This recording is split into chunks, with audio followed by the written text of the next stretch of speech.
On the day of my coming-of-age ceremony, all three of my fiancés showed up with the worst reports from their family-run businesses. My father had declared that I would marry the one who could bring the greatest benefit to our family. However, all three of them had already fallen for a penniless scholarship girl named Amelia Jones, and none of them wanted me. In my previous life, I kept them close, mentored them, and poured my resources into helping them rise. By the time they had each become powerful men in my family, they repaid me by framing my father, getting him arrested, and making him age more than 10 years overnight. He was dragged to prison. Me? They hired a crew of street thugs to brutalize me, leaving me to die while my private photos spread across the internet. As life slipped away, I heard their sneering voices. Did you really think we ever liked you? Everything we did was for Amelia. If you hadn't chained us to your side, we'd have married her long ago. We'd have a house full of kids by now. You and your father ruined her future. She couldn't afford college because of you. She had no choice but to jump. Then I opened my eyes. Reborn on the very day of my coming-of-age ceremony. I pulled my father aside, looked him in the eye, and said, "I'm an adult now. Throw them out. Strip them of every business and every asset we gave them. I'm not choosing any of them. I chose Bruce Sullivan, the Don of the Sullivan family." My father, Howard Chapman, stared at me, his eyes wide with disbelief. "You threw a fit when I suggested marrying you off to the Sullivans, insisting on breaking it off with Bruce. What's changed your mind now?" I met Howard's gaze. The memory of his smile before his life took a turn for the worse in my previous life, making my heart ache. I was being childish at the time. "You've been scaling back the family's activities and planning to go legitimate, pretending to be an ordinary wealthy businessman in public for my sake. I also thought I could live as happily as an ordinary person, but I was wrong. Without power, we'll be bullied. An alliance with another mafia family could be good for us. I see that now, Dad. And about those three, they've all got their own loves. I don't want to be the one who breaks hearts."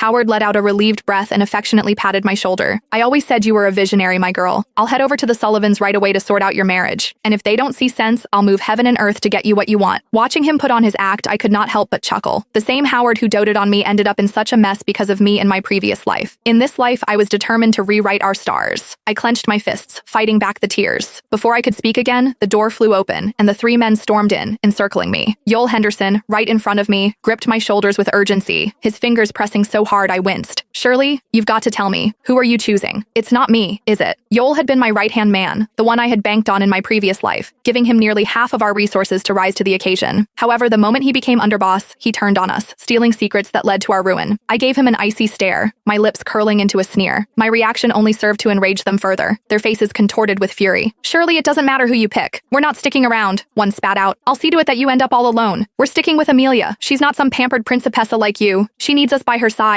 As they spoke with such conviction, I, who had been on the verge of announcing my engagement to Bruce Sullivan, could not help but smirk. "I've decided not to make any announcement today." Their anger boiled over, and Yoel's grip on my hand tightened. "You guys sure are hot-headed," Howard noted dryly. At Howard's intervention, the three men instantly bowed, their demeanor shifting to that of well-behaved boys. Yoel, begrudgingly, hung his head and spoke with a firm voice.